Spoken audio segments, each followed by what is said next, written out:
እኔ እነሱ ጋር የምሰራ አረቦች ማለት ነው እዚህ ፎቅ ላይ መውጣት ይከለክላሉ ነው። እስቲ ዛሬ ጉዳቸውን አብረን ምን እዛው እንዳለ ማለት ነው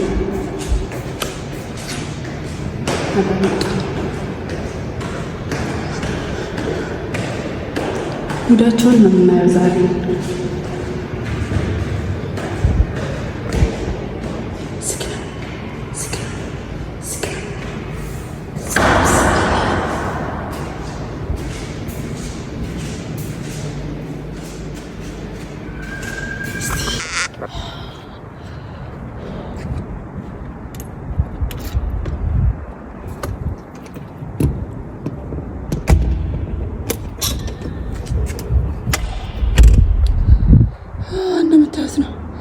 በጣም ነው የሚያስፈራው። በጣም ያስፈራል። በጣም ያስፈራል። እኔ እንደው አረቦች ቤታቸው ውስጥ ሰው ገለው ምናምን ያስቀምጣሉ ሲባል እንደዛ አይነት ነገር ያለ መስሎኝ ነበር፣ ግን አላህ አወጣል ዛሬ እና ወዶቼ እንዴት ነው የሚያስፈራው። ቢስሚላህ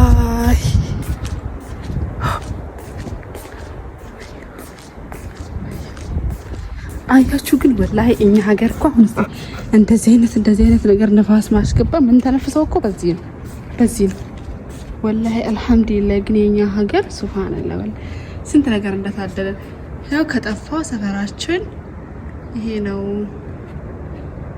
ከጠፋው ሰፈራችን እንዲህ ላሳያችሁ እና ወዶቼ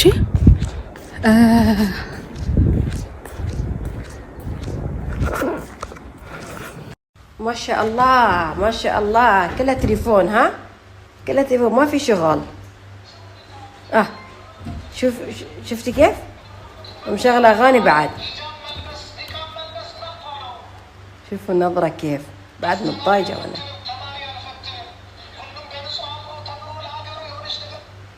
يلم موبايل يلم الحين قدامي لا تسوين عمرك تشتغلين لا تسوين عمرك تشتغلين ሃይ ሰላም እንዴት ናችሁ? ደህና ናችሁ ወይ?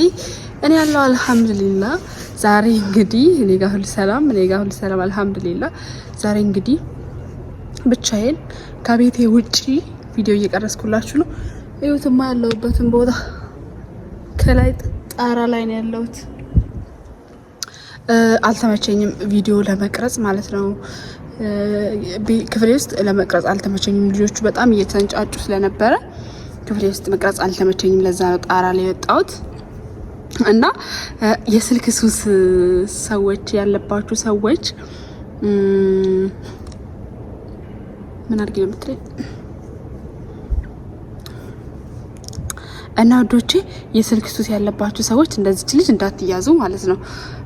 አይገርማችሁም? ግን ወላሂ እና እሷ ብቻ እኮ አይደለችም፣ ሁላችንም እንደዛው ነን በነገራችን ላይ እና የኔ ሰዎች በእርግጥ ግን ዋይፋይ ስላለ አይከለክሉም፣ ስልክ ምናምን አይከለክሉም። እና ግን እንትን ነው ክፍሌ ውስጥ የለም ዋይፋይ፣ ክፍሌ ጋር አይደርስም። ቤት ውስጥ ነው ያለው። ከሳሎን ወደዛ ነው ያለው። ከዛ የነሱ ክፍል አለ፣ ከዛ የልጆች ክፍል አለ፣ ከዛ የሴቷ ክፍል፣ ከዛ ኪችን አለ። ግን ዋይፋይ እኔ ቤት ጋር አይደርስም፣ እኔ ክፍል ጋር ማለት ነው። እኔ ክፍል ጋር አይደርስም ግን እንትን ነው ሳሎን ውስጥ እና ደግሞ ኩሽና ውስጥ መጠቀም እችላለሁ። ከዛ ውጪ በሬ ፊት ለፊት ይሰራል። ከክፍሌ ወጥቼ በር ላይ ማለት ነው ይሰራል። ግን በሬ ላይ ደግሞ ልክ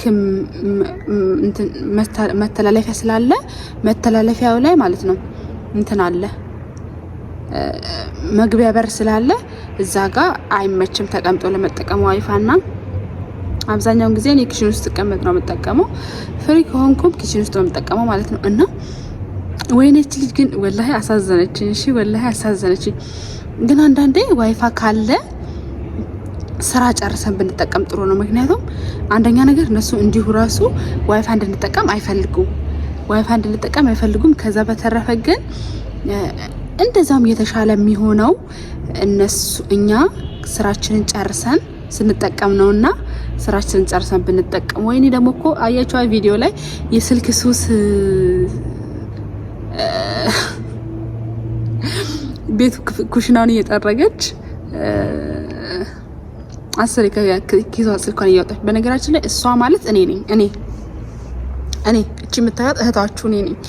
እኔም ማለት ነው በቃ ወጣው ገባ ስልኬን ወጣው በቃ እቺ ነፍሴ በስልኬ የምትሰራ ነው የሚመስለኝ። ለምን እንደሆነ በቃ ስልኬን ካላዩ ያመኛል፣ ስልኬን ካልነካው ያመኛል። ስሰራ ስተኛ በቃ ስልኬን ነው መጀመሪያ አይቼ ቁጭ አድርጌ በቃ ስነሳ መጀመሪያ ስልኬን ነው። ቢስሚላ ወይኔ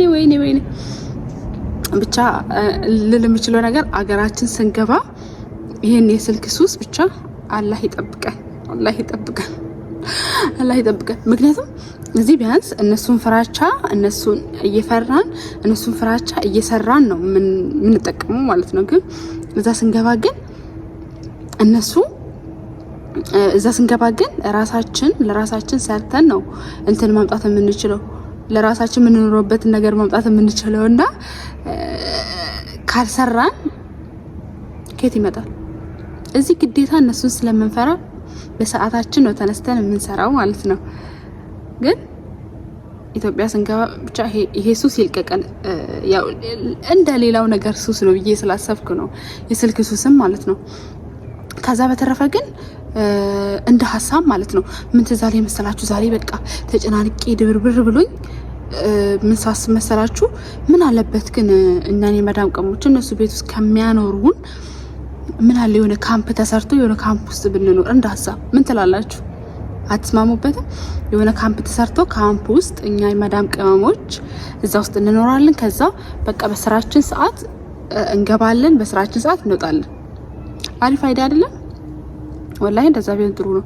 ከነሱ ፊት ራሱ ትንሽ ከነሱ አይን ራሱ ትንሽ ራቅ ብለን 1 ሰዓት 2 ሰዓት መሆን ራሱ ወላሂ በጣም ደስ የሚል ነገር ነው።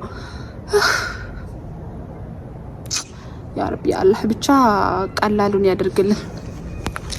እና ወዶችዬ የዛሬ ቪዲዮ እንግዲህ ዴት ወተን ከክፍሌ ውጪ ዴት ወተን ውጪ ላይ እየተጨዋወተን እያወራን ነው። እንግዲህ ይሄ ከላይ ነው። ከታች እንዴት ላሳያችሁ ታዲያ? በጣም ረጅም ስለሆነ አይታይም። ይሄ ግንቡ ይኸው እዚህ ጋር ነው ያለው፣ እኔ ቁመት ጋር ነው ያለው እና እንዴት ላሳያችሁ? ከላይ ወደ ታች አያችሁ? አይታይም። ብቻ አላህ ይጠብቀን፣ ሁላችንንም በሰላም ያስገባን። ግን በሚቀጥለው እዚህ ውስጥ ምን እንዳለ አሳያችኋለሁ።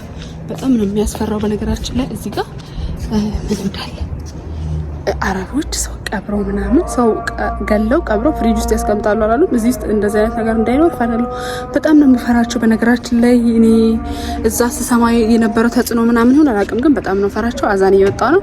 ውዶቼ ወዳቸዋለሁ። የዛሬ ቪዲዮ ይሄንን ይመስል ነበረ። እንግዲህ የስልክ ሱስ ያለባችሁ ሰዎች የእናንተን ማለት እኔ ሱስ አለብኝ እኔም እንደዛው ነኝ ለማለት ነው።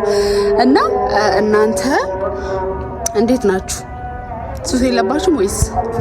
የእናንተን ተሞክሮ ኮሜንት ላይ አሳውቁኝ። ወዳችኋለሁ። ባይ